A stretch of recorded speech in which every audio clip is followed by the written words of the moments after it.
Good morning, all of you. Today we will discuss about topic normalizing. Okay, we will start normalizing. तो हमने last class में पढ़ा था, याद है सबको? कौन सा टॉपिक पढ़ा था हमने लास्ट क्लास में? एनीलिंग. एनीलिंग कौन से मीडियम में होता है? फर्नेंस में. ठीक है, उसको कूलिंग करते हैं फर्नेंस के अंदर. अब बात करते हैं normalizing. What is the normalising?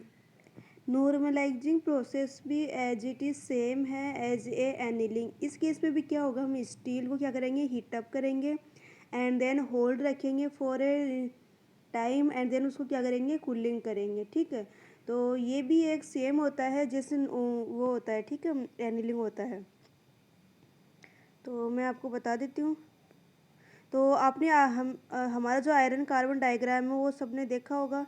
ठीक है, तो उसका एक पार्ट लिया है आयरन कार्बन डायग्राम का. अब इसमें आप लोग देख सकते हो जो ये वर्टिकल लाइन शो करती है टेम्परेचर लाइन है, और ये क्या है, कार्बन कंटेंट कितना कार्बन है. ठीक है, तो इसके अंदर जो लोअर क्रिटिकल टेम्परेचर लाइन है वो ये है 723 डिग्री सेंटीग्रेड, और अपर क्रिटिकल टेम्परेचर लाइन ये है. ठीक है, और ये कौन सा पॉइंट होता है, यूटेक्टोइड पॉइंट, शायद आपको याद होगा. तो यूटेक्टोइड पॉइंट की लेफ्ट साइड में दैट मीन्स कार्बन कंटेंट 0.8 से कितना होता है, तो वहाँ पर कौन होता है, हाइपो यूटेक्टोइड स्टील या फिर हाइपो स्टील बोल सकते हैं. ठीक है, और इसके राइट साइड में कौन होता है, हाइपर यूटेक्टोइड स्टील. ठीक है, तो हम क्या करेंगे, हमारे पास में स्टील है, उस स्टील को हम हीटअप करेंगे. कहाँ तक करेंगे, अपर क्रिटिकल टेम्परेचर लाइन के अबव. अबव कितना कर सकते हैं, 40 डिग्री सेंटीग्रेड या 30 डिग्री सेंटीग्रेड या 50 डिग्री सेंटीग्रेड. दैट मीन्स अगर ये कितना है, अपर क्रिटिकल ये जो लाइन है, ठीक है, इस लाइन के अबव करेंगे. अबव करने के बाद में, हीटअप करने के बाद में क्या करेंगे इसको, जैसे सपोज करो हमारे पास में स्टील है, उस स्टील को अपर क्रिटिकल टेम्परेचर के अबव 40 डिग्री या 50 डिग्री सेंटीग्रेड तक हमने हीटअप किया. फिर देन उसको फॉर ए टाइम हमने उसको क्या किया, होल्ड रखा. होल्ड रखने के बाद में क्या किया, उसको कूलिंग किया. ठीक है, और कूलिंग कौन से मीडियम में किया, हमने एयर में कूलिंग किया, तो इसे हम दूसरा नाम भी दे सकते हैं, एयर क्वेंचिंग. ठीक है, तो ये को नॉर्मलाइजिंग ये करने से हमें क्या क्या बेनिफिट्स होते हैं. जैसे आप लोगों ने देखा होगा कि स्टील वगैरह होते हैं, ठीक है, तो उनको हैमर से हीटअप करते हैं, तो उनकी स्ट्रक्चर वगैरह है उनमें चेंजेज होते हैं स्ट्रक्चर, दैट मीन उसमें स्ट्रेसेस वगैरह आ जाते हैं. उन सब स्ट्रेसेस को रिमूव करने के लिए हम क्या करेंगे, नॉर्मलाइजिंग करेंगे. ठीक है, तो नॉर्मलाइजिंग करने से क्या होता है कि जो मशीनेबिलिटी है वो इम्प्रूव होती है. मशीनेबिलिटी दैट मीन्स जो मटेरियल को कट करने की जो क्षमता होती है वो क्या होती है, उसकी इम्प्रूव होती है. ईजीली जो मेटल है वो क्या होगा, कट होगा. ठीक है, तो आप लोगों ने ये एट ए शॉर्ट आपने पढ़ा कि व्हाट इज़ द नॉर्मलाइजिंग. ठीक है, सेम ही है जैसे एनीलिंग था. तो स्टार्ट से देख लेते हैं एक बार. Normalizing as a final heat treatment process to product which are subjected to relatively high stresses. ठीक है, तो जो इनिशियली जो प्रोडक्ट होता है वो किससे सब्जेक्ट होता है, हाई रिलेटिव स्ट्रेसेस. जैसे मैंने आपको हैमर बताया था कि हैमर से क्या करते हैं हम उसको. ठीक है, हैमर का क्या यूज़ होता है, हैमर का यूज़ होता है, हम हैमर का यूज़ करेंगे जब मेटल हमारे पास में, ठीक है, तो उसको हैमर से हम उसको अगर बीट करेंगे यानी कि तो करें. ठीक है, तो उस केस में क्या होगा, stresses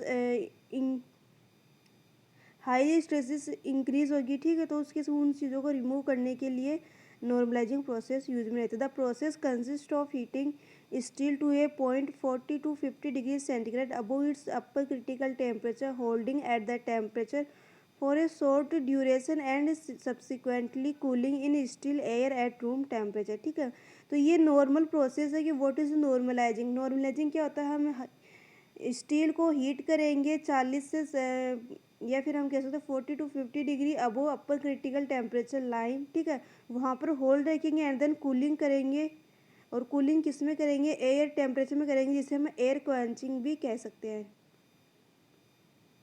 this process is its suggested for manufacturing operations like heat rolling and forging which are carried out at on steel in austenite range.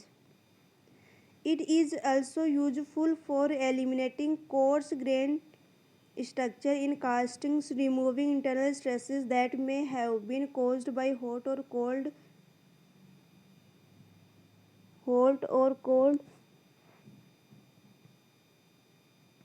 working, and improving the mechanical properties of the steel by eliminating the carbide network at the grain boundaries of the steel. That means मैंने आपको कहा था कि जब हम normalising करेंगे तो उस केस में क्या होगी, उसकी स्ट्रक्चर है जैसे कोर्स ग्रेन स्ट्रक्चर है वो क्या होगी, एलिमिनेट होगी। इन कास्टिंग्स रिमूव होंगी, इंटरनल स्ट्रेसेस वगैरह होंगी वो रिमूव होंगे, ठीक है। Normalizing products are micro structure consist of ferrite and pearlite for hypoeutectoid steels and pearlite and austenite for hyper eutectoid steels, ठीक है। तो नॉर्मलाइजिंग दो तरीके से हो सकती है, एक तो हाइपो की रेंज में हो सकता है और एक हाइपर यूटेक्टोइड स्टील की रेंज में हो सकता है, ठीक है।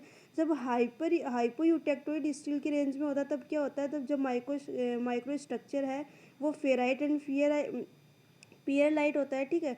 और जब हाइपर यूटेक्टोइड स्टील्स की बात आती है तब कौन होता है, पियरलाइट एंड सीमेंटाइट होता है, okay.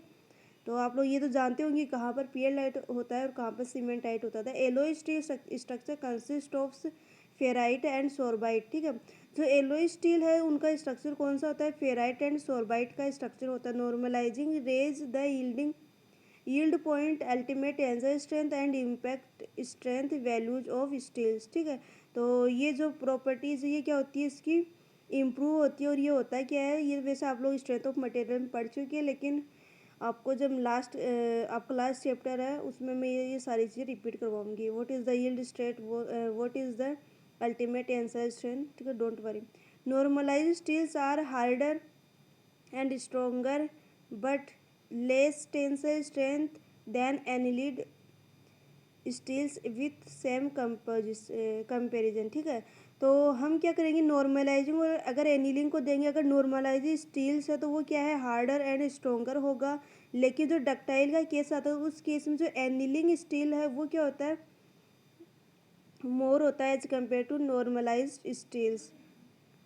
If normal is compared with annealing the following points are worth point, ठीक है। तो हम क्या करेंगे, नॉर्मलाइजिंग और एनीलिंग का कंपैरिजन करेंगे।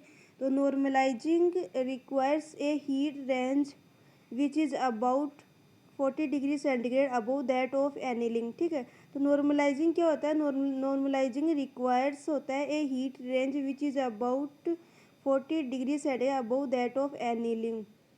तो एनीलिंग तो हम क्या कर सकते हैं, लोअर क्रिटिकल टेम्परेचर लाइन से अबोव भी कर सकते हैं, जबकि इसके अंदर वो होता है नॉर्मलाइजिंग के केस में।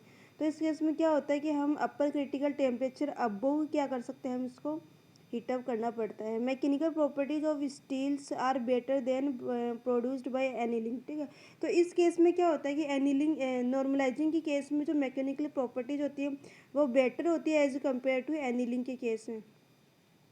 नेक्स्ट पॉइंट बात करते हैं, heat treatment process is of a short duration due to increase rate of cooling of metal in air, ठीक है। तो इसके अंदर हीट ट्रीटमेंट प्रोसेस होता है, यानी कि कूलिंग का जो प्रोसेस होता है, ठीक है, short duration to increase rate of cooling of metal in air if improve of mechanical properties is not the main aim of heat treatment, better and machinability and greater removal of internal stresses is possible with annealing than that can be obtained with normalizing.